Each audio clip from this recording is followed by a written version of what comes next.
Olá, pessoal, sejam todos muito bem-vindos a mais uma aula de processo penal.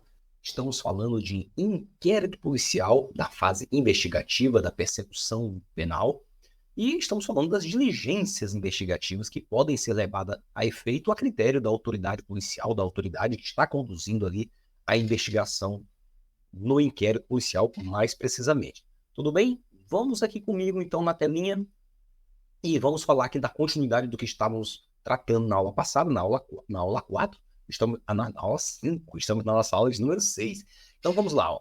Determinar o que a autoridade policial também tem como opção no seu rol de diligências que podem ou não ser determinadas a depender da linha investigativa adotada pela autoridade policial. Olha lá, o inciso 7º diz que é determinar, se for o caso, que se proceda a exame de corpo de delito e quaisquer outras perícias. 8. Ordenar a identificação do indiciado pelo processo datiloscópico, se possível, fazendo juntar aos autos sua folha de antecedentes. Então, aqui, a doutrina majoritária defende que não houve recepção pela Constituição Federal desse inciso 8º, aí, que é ordenar a identificação criminal do indiciado pelo processo datiloscópico. Eu penso bem que não houve aí uma revogação tácita, ou seja, uma não recepção pela Constituição. A gente tem que fazer uma interpretação conforme a Constituição do que foi recepcionado. Então, assim, ordenar a identificação do indiciado pelo processo datiloscópio, se possível, e se for o caso que couber a identificação criminal. Nós sabemos que se houver identificação civil, não há necessidade de identificação criminal, mas há hipóteses excepcionais em que se permite a identificação criminal. Olha aqui. Vamos lá, continuando. Ainda as diligências investigativas, a nona, o inciso 9, averiguar a vida pregressa do indiciado, sob o ponto de vista individual, familiar, social, sua condição econômica, sua atitude e estado de ânimo, antes e depois do crime e durante ele, e quaisquer outros elementos que contribuírem para a apreciação do seu temperamento e caráter. Qual a ideia desse inciso 9 aqui? É fornecer subsídios ali, no caso de eventual ação penal, ao juízo, ali no artigo 59. Né, do artigo 59 na primeira fase, das circunstâncias judiciais. Nós sabemos que o artigo 59 serve não somente como parâmetro ali para a primeira fase da fixação da pena base, ali no sistema trifásico da dosimetria da pena, como também ele serve ali para outras questões relacionadas à substituição de pena privativa de liberdade por restritiva de direitos, aplicação de transação penal, aplicação ali de suspensão condicional do processo, acordo de não persecução penal. Então, são vários elementos ali, há vários benefícios que surgem e que é necessário analisar aí o artigo 59 e ali o inciso 9 traz essas informações a respeito da pessoa do investigado. Inciso 10. Colher informações sobre a existência de filhos, respectivas idades e se possuem alguma deficiência e o nome e o contato de eventual responsável pelos cuidados dos filhos, indicado pela pessoa presa. Aqui é mais um caso de prisão mesmo, tá? Prisão em flagrante, se essa pessoa não vai deixar, se você não vai tirar essa pessoa do convívio familiar ali, da criação de filhos com deficiência ou filhos menores, né? Crianças principalmente. Artigo 7º. Para verificar a possibilidade de haver a infração sendo praticada de determinado modo, a autoridade policial poderá proceder à reprodução simulada dos fatos, desde que esta não contraria a moralidade ou a ordem pública. Então tá aqui, a reprodução simulada dos fatos é a chamada reconstituição do crime vulgarmente. Ela não é, você não pode obrigar a pessoa a fazer a reconstituição ou a reprodução simulada dos fatos, porque estaria ofendendo o princípio da vedação da autoincriminação, tá bom? Então ele não poderia ser conduzido coercitivamente para esta finalidade, já que ele não é obrigado a praticar algum comportamento ativo que venha a lhe incriminar. Muito bem, vamos continuar. Identificação criminal, olha lá. Gênero, do qual são espécies a identificação datiloscópica, identificação fotográfica, identificação do perfil genético. Então, antes da Constituição Federal, a identificação criminal era a regra, se impunha a obrigação, a identificação criminal, mesmo que o indivíduo tivesse a sua identificação civil. Então, está aqui o artigo 5º, inciso 58, civilmente identificado não será submetido à identificação criminal, salvo nas hipóteses previstas em lei. Então, a regra é a não identificação do civilmente identificado, mas nós temos aqui a Lei 12.037, que vem trazendo quais são essas hipóteses de identificação criminal. O artigo 3º. Embora apresentado documento de identificação, poderá ocorrer identificação criminal 1. O documento apresentar rasura ou tiver indício de falsificação. Vocês vão ver que as hipóteses são muito intuitivas, né? Então, rasura ou indício de falsificação me permite proceder à identificação criminal, muito embora o indivíduo tenha apresentado documento de identificação civil.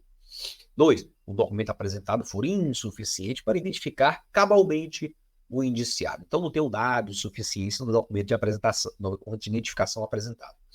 3. O indiciado portar documentos de identidades distintos com informações conflitantes entre si. O camarada tem uma identidade e uma CNH. Ali está diferente a data de nascimento, por exemplo, a filiação. Então tem coisa errada. Vamos verificar o que há aqui, realmente quais são os dados de identificação dessa pessoa.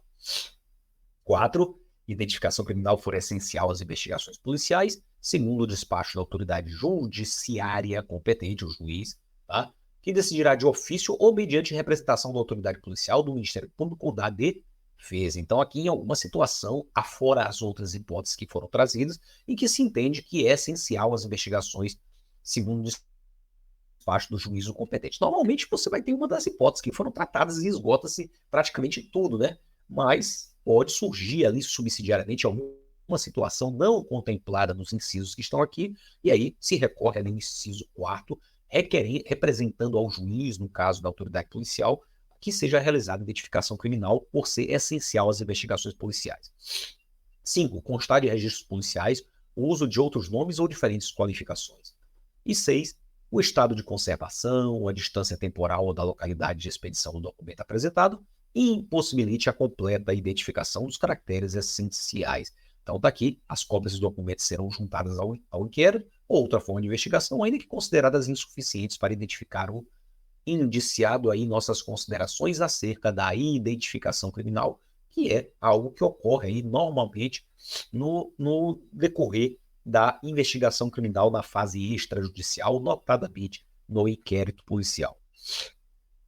É possível condução coercitiva do acusado em caso de recusa em colaborar, tá? Sem prejuízo de eventual responsabilidade por crime de desobediência, porque aqui alguém pode, inclusive, representar pela identificação criminal, até mesmo o ofendido, nas hipóteses de ação penal privada, sob pena de inviabilizar o exercício do direito de queixa, já que eu preciso individualizar a pessoa, tá bom? Então aqui ele só vai ser submetido à identificação criminal, ele não é obrigado a colaborar, por isso é possível a condução coercitiva sem se falar em ofensa ao princípio da vedação da autoincriminação. Ainda o artigo 5º-A dispõe que a identificação do perfil genético do acusado deu ensejo aí uma grande discussão doutrinária sobre a sua constitucionalidade. Olha ali, ó. Há o entendimento de que não se pode obrigar a pessoa a contribuir, tá? Em decorrência do princípio da autoincriminação, e outros entendem que a validade da identificação do perfil genético é condicionada à forma de coleta do material. Então, se for aquela forma invasiva, né, o acusado não é obrigado a fornecê-lo, por exemplo, fornecendo um pedaço de cabelo, fornecendo sangue, tá? Agora, se ele vier a descartar, por exemplo, usou um talher, bebeu água num copo, fumou e jogou uma bituca de cigarro ali, cortou o cabelo lá no presídio, né, cuspiu no chão, enfim, qualquer forma em que ele descartou o material genético ali, ele pode ser coletado sem se falar em ofensa ao princípio da vedação da autoincriminação, e o STF já se manifestou nesse sentido. Até mencionei casos para vocês aqui, daquelas situações que a mulher da placenta, da Glória Trevi, falei do caso da mulher que sequestrou as crianças, que foi na delegacia e tomou um café ou fumou um cigarro e largou a bituca e fizeram o exame, enfim, assim é possível, sim, não pode haver métodos invasivos e nem se exigir a colaboração do investigado com condutas ativas. Tem uma tal de incomunicabilidade do indiciado preso lá no nosso Vestuto, né? Ou seja, antigo Código de Processo Penal, ó. O artigo 21, que é antigo, que é da originalidade lá do Código de Processo Penal, fala de uma tal de incomunicabilidade do indiciado preso, né, falando que a autoridade policial vai despachar nos autos e é permitida quando o interesse da sociedade ou a conveniência da investigação o exigir. Há um entendimento pacífico aqui, né, prevalecendo, no caso de que, entendendo que esse dispositivo não fora recepcionado pela Constituição Federal de 88, porque, primeiro, a Constituição Federal de 88 ela trata sobre a comunicação da prisão à família do preso ou da pessoa por ele indicada, no artigo 5º, inciso 67, 62, e assistência da família do advogado também. E, por fim, até mesmo a própria Constituição, em outra parte, e há que se fazer uma interpretação sistemática, ela veda a incomunicabilidade no estado de defesa.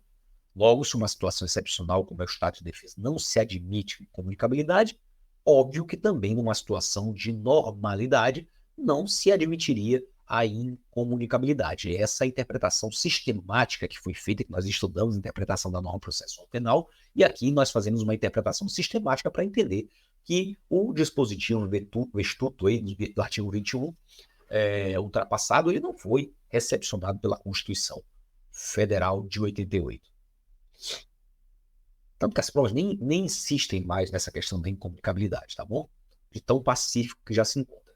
Vamos falar aqui do ato de indiciamento. Indiciamento é o ato de atribuir autoria ou participação de uma infração penal a uma determinada pessoa, apontando-a como provável autora ou partícipe do delito. Então, são as razões de convicção ali, a existência de um juízo de probabilidade da autoria, tá bom?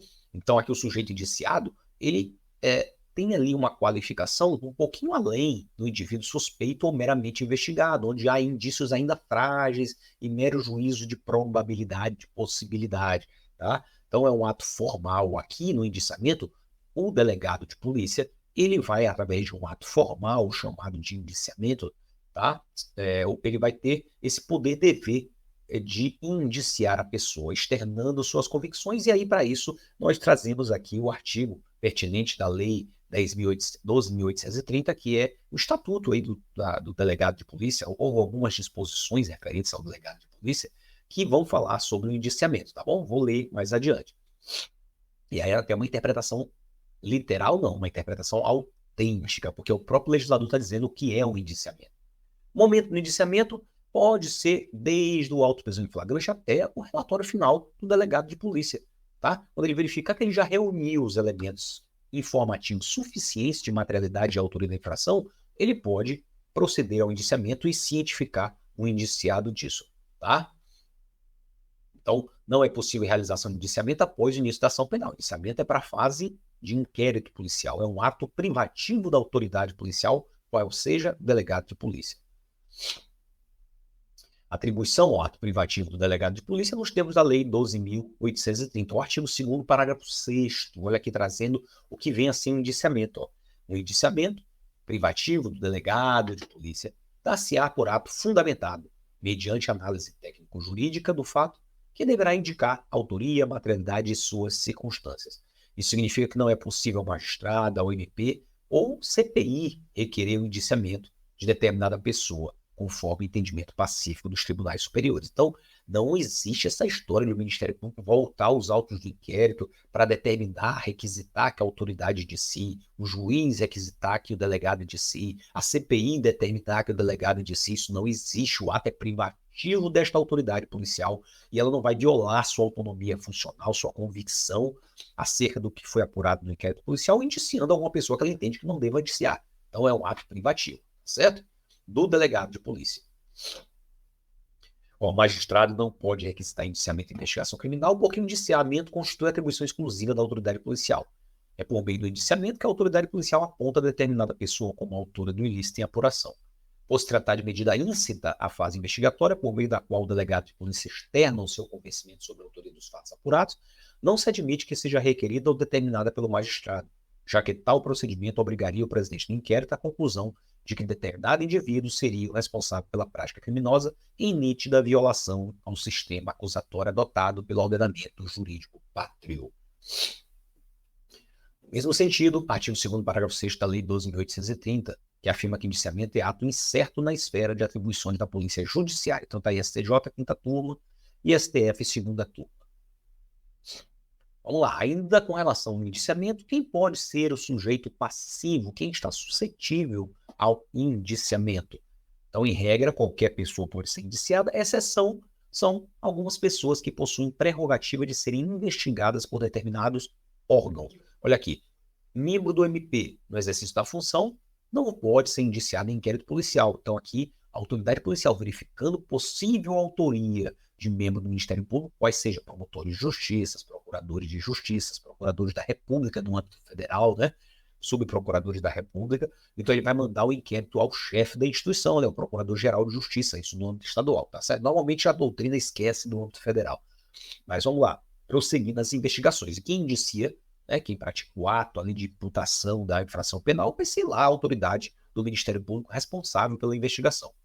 Do mesmo modo, magistrado com relação ao respectivo tribunal ou órgão especial. Então, são eles que realizam a investigação em razão da garantia que detém essas autoridades aí de prerrogativa de serem investigados por esses órgãos. Então, não vão indiciar o delegado, você não vai indiciar o magistrado nem o membro do Ministério Público. Demais autoridades com foro por prerrogativa de função, a exemplo de governadores, parlamentares, o STF entendeu que é necessária a autorização do ministro relator do inquérito para proceder seu indiciamento. Excetuadas as hipóteses legais, é plenamente possível o indiciamento de autoridades com foro por prerrogativa de função.